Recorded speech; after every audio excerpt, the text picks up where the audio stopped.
So for the interest of time, I'm just going to discuss the young child, which is around 2 to 6 years old, the child, which is 6 to 12 years old, and of course the adolescent, 12 to 18 years old.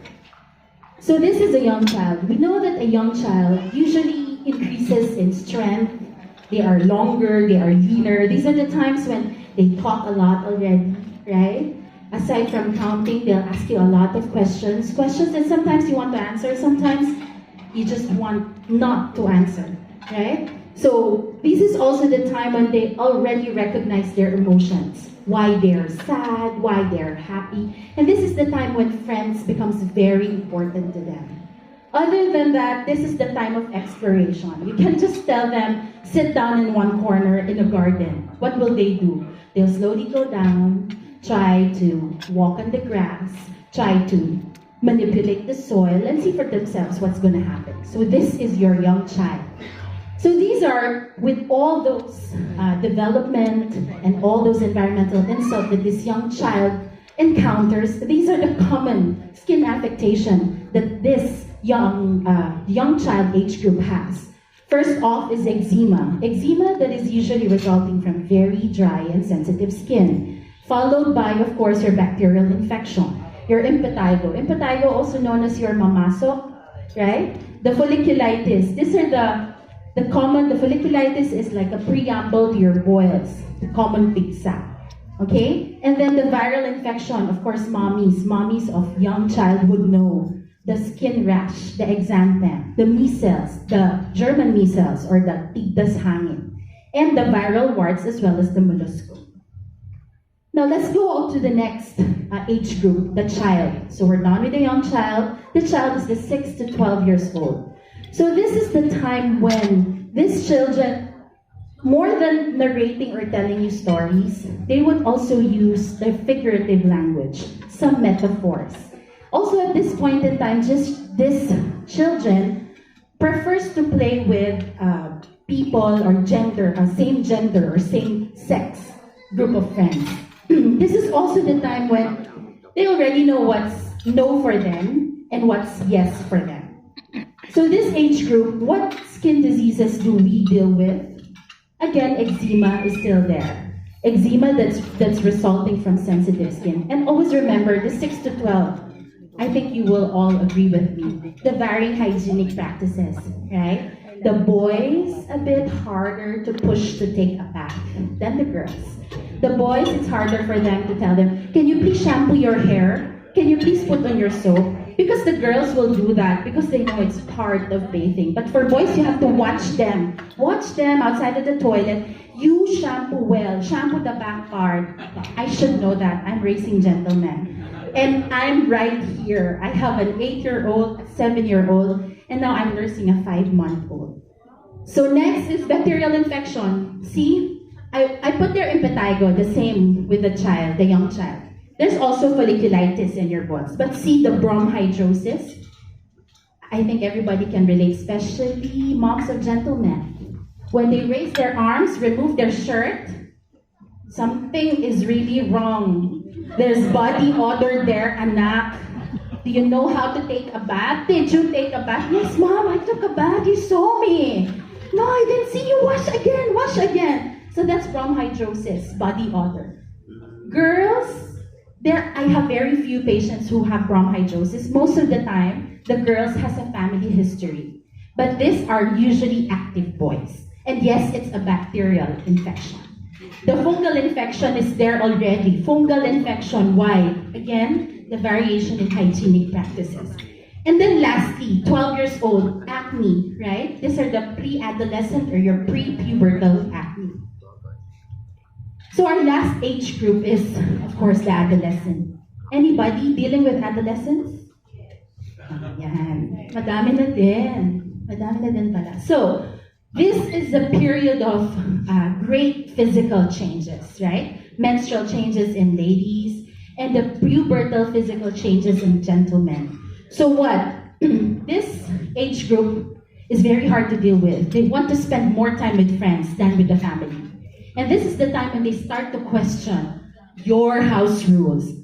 Mommy, bakit walang TV ng Monday to Friday? Bakit? Tapos Saturday, Sunday, manunood rin naman. Bakit bawal lang Monday to Friday? So this is the time when they start to question that. Okay? And the right or wrong that they already knew when they were younger, they start to question that. Why is it bad to use my gadget more than 2 hours? Why? Why did you buy me a gadget? Right? So that's the adolescent. And this is also the time when they start to put on their identity by the way they dress, by the way they comb or they gel their hair, by the abilities and the hobbies that they establish. So what are the skin problems for this? Yeah, the top now is acne. Acne, still again followed by eczema resulting from dry skin, and your bacterial infection is still there, and the fungal infection is still there. So summarizing them all, what do you see? Eczema is all there. Eczema resulting from dry and sensitive skin. So with this, I'm going to discuss in passing this common disease affectation or disease dermatosis in the pediatric population. So this is your atopic dermatitis, your eczema, your hika sa balat. That's what they call it in Tagalog. So how do you see or how do you characterize a lesion? It's always like a patch or a plaque that could be dry, that could be weepy, where in young children it's always on the face, on the flexural, in front of the elbow, or at the back of the knee. What do you see them doing? This, scratching, scratching and scratching until it bleeds out, right? So what predisposes to scratching? It's the dry and sensitive skin. So your atopic dermatitis, severely dry skin, there are aggravating factors and there's a barrier defect.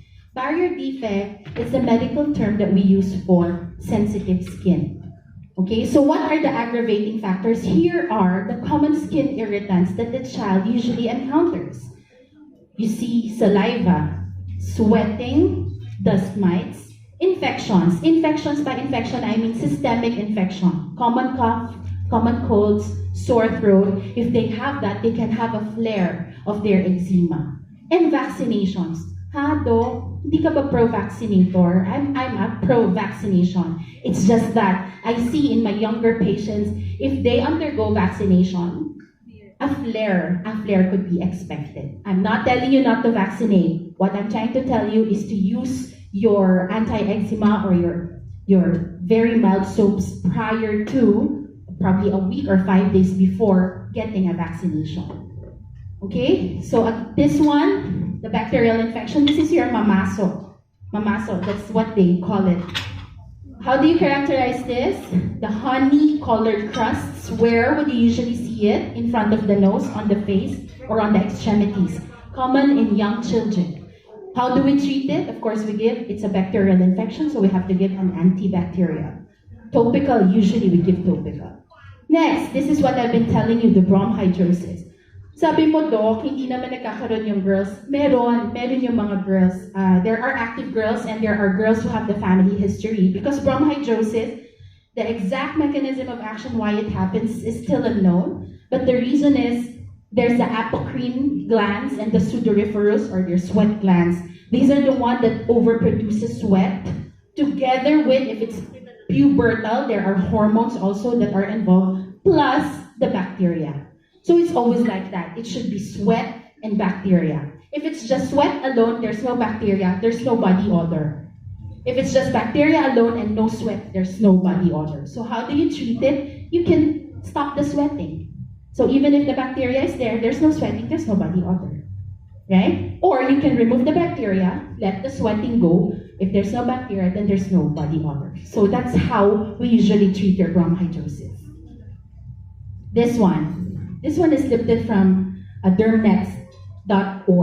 This is not a paid subscription because you can easily access it. So these are viral exanthem. When we say exanthem, it's a medical term that we use to connote rash, generalized rash that actually results from systemic. Probably the child has fever, the child has sore throat, then this rash emerges. How do we treat? This is just supportive because it's viral. This one, do you see the lesions here? Yeah, here, this one, that's your viral warts. The cause is human papillomavirus. So Doc, it's a virus, you don't need to treat it. Technically, it can go on and just be removed over time, but then the spread is what we're preventing. We don't want this to spread to the other hand or to the foot or to the leg of the child. That's why we physically remove it. So we dermatologists physically remove viral warts. This one, Pinia versicolor, we also known as the an. This is a superficial fungal infection. For Filipinos, for skin of colors, it manifests as white patches. But for Caucasians kasi mapuputik sila eh. They're skin type 1 or 2. So you won't see them as white patches. You'll see them as erythematous patches. Sometimes medyo may konting kaliskis, scaling. So how do we treat this? We improve the hygiene of the patient. It's very important to improve the hygiene. And when it's a young child, we don't want to use harsh sulfur soap. Usually ganyan kasi mga nanay natin, bili tayong sulfur soap, ganyan. O kaya, doctor, ganyan. Yung mga ganyan na gamot. No, this is a child. So we should always use a mild soap for the child, even if it's a fungal infection. And then lastly, acne vulgaris. Those moms with adolescent kids now, I think you've once dealt with acne. Kahit isang perasong acne, siguro naman, tinanong ka ng anak mo, Mami, ano ba to? So it's acne. How do we treat acne? There are a lot of topical options. There are oral treatment. There are laser procedures for acne. But yes, this too is a bacterial infection. So, what can be best done? What do these skin diseases have in common? So, the predisposing factor, that's what they have in common. The lack of moisture that leads to dry and sensitive skin. Next is the external insult. From where? From the environment. You encounter bacteria, you encounter virus, you encounter fungi.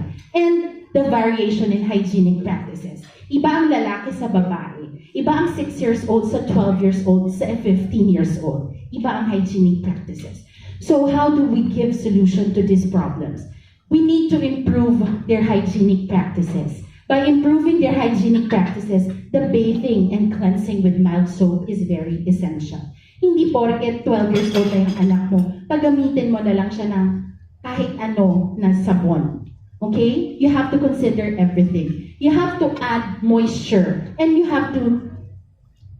keep this moisture in the skin of your children, and minimizing exposure to the environment. But then again, if you cannot minimize the exposure to environment, well, at least protect the skin from this exposure. So, starting off with bathing and cleansing, a good hygienic practices means bathing and cleansing with mild soap. So every day, our children encounter thousands and thousands of environmental substances. These substances might look like harmless or benign, but in fact, we don't know its irritancy potential. That's why it's very important that when bathing a child, you should know how to choose a cleansing agent, right? You don't just choose it based on how many likes it got from Instagram or from Facebook. As a mom, what do we? Yeah, we Google up, of course. We read blogs. We look at Instagram. We look at Facebook. But everything has to be consolidated, right? So, one of the good characteristics of a good skin cleanser is it has to be neutrally charged to no charge at all. It should fall in this part of the category, because if it's neutral, if it's zero charge, it will not attract ions. Remember, your bacteria, your virus, and fungi, they are attracted by charges. Okay? So if your soap doesn't attract anything, because it's zero, it's neutrally charged, it won't attract additional inciting agents or additional virus, fungi from the environment. And this also dictates the mildness. The more neutral or the more zero charge they are, the milder your soap is. Right? Next, a good cleanser should have the least amount of stabilizers and the least amount of preservatives. Alam nyo to, parabens. Alam nyo yan very well. Yan ang sinesearch nyo, ano ba ang parabens? Parabens are a group of chemical compounds that actually adds stability. It's like a preservative, so that the shelf life of your products will be longer. That's why these organic products, they have less. They really don't use parabens. They have very less parabens. That's why their expiration date is lesser. Okay? No formaldehyde. Of course, you know formaldehyde. It's formalin. And you know what formalin is for? It's to preserve, right? So you don't want a product with formaldehyde. And of course, you want a non-GMO produced cleanser. So again, if you're looking for a cleanser, you should make sure that your cleanser, as you are cleaning, it's already an emollient and a moisturizer at the same time. So this is a journal that is from a review on extensive skin benefits of mineral oil. This is by Rollins et al. This is a published and paid journal. Okay? So this compares mineral oil from vegetable oil. And what I want to highlight here is that the physical appearance of your mineral oil is very similar to that of your petrolatum because mineral oil is a derivative of your petrolatum, your petroleum jelly, if you're familiar, your Vaselina blancas. That's why it's colorless. It might have a little color, but it's due to the refining process. It is very good as a moisturizer and it's non-toxic. So, the efficacy of mineral oil in the skin as an emollient is this three. It is an emollient. When you say it's an emollient, it's a moisturizer. It's an occlusive. I'm going to explain this a little bit more. And it improves the skin surface. So let's see this one. Transepidermal water loss. When we say transepidermal water loss, it's the water that dissipates into the environment. Okay? Because your skin produces its own water. May water tayo sa skin. Hindi mo kailangan ng maraming moisturizer kasi may sarili kang moisture from your skin. Ang problem is, our humid environment, our temperate climate pushes out or pulls out this water. That's what this transepidermal water loss is all about. So, if you're going to look at this, they compared several vegetable oil with petrolatum. The petrolatum is at the bottom most, this one. So when you look at after application, 30 minutes after application, you see the transepidermal water loss is 5.08. It's least. Pinaka-konti yung transepidermal water loss na compared with the other vegetable oil. Jojoba, soybean, avocado, almond oil, and paraffin. Okay? So, yan. Mineral oil lessens the transepidermal water loss. Kaya siya emollient. Another one. This one, swelling. Okay, yung top layer ng skin, we call that the stratum corneum. Pag nilagyan mo ng tubig yung skin mo through bathing, that layer of the skin swells up. Namamaga. Pag namaga siya, ibig sabihin, it's trapping. It's trying to trap the water. Okay? So in this study naman, as I told you, mineral oil is a derivative, of petrolatum. So in this study, you'll see the swelling of the stratum corneum is highest here in the petroleum. Whereas the others, again, the jojoba oil, the paraffin oil, and the sweet almond oil, mababa lang yung pag-swell ng corneocytes, nung upper layer ng skin. So, nung pinahid mo yung tubig, nilagay mo yung petrolatum, nag-swell yung upper layer. Ibig sabihin, nadagdagan ng moisture. Okay? And then, the occlusive property. Okay? This is a cartoon of your skin. The one that I wanted to remember is the upper layer of the skin. Nakita nyo to, yung hiwalay-hiwalay. Hindi kasi siya gel together very well. Kasi as it goes into the upper layer of the skin, mag-exfoliate na siya. So what will mineral oil do is, may chemical property yung mineral oil. It has long alkyl groups. And these alkyl groups distill gels or put cements or glues these spaces on the upper layers of the skin. Kapag ka meron siyang glue, hindi magdi-dissipate yung moisture na galing dito sa baba. Right? This is what I'm trying to tell you. There's a moisture that's inherent to your skin. But the problem is, the atmosphere tries to pull it out. So what will mineral oil do is to put there that barrier. It's a barrier that will prevent this water from going out, from increasing the transepidermal water loss. So that's the occlusive property of your mineral oil. And then lastly, the improvement of skin softness. This, they compared mineral oil and fatty acid. The solid line is the improvement in skin softness. And that's the mineral oil. This one is the fatty acid group. Okay, so what are the characteristics of your good skin cleanser? It should be neutrally charged to no charge at all. It should use the least amount of skin stabilizers, no parabens, no formaldehydes, and it should be non-GMO. And it should have ingredients that act as emollient, and mineral oil is a very good option. So what are my take-home points? My take-home points is that if you want to maintain a good skin for yourself and for your children, it's always good to know what are the probable skin diseases that this child or my child can encounter, and how would I deal with it when it happens. And cleansing is always the key in keeping the skin healthy. So what are the characteristics of a skin cleanser?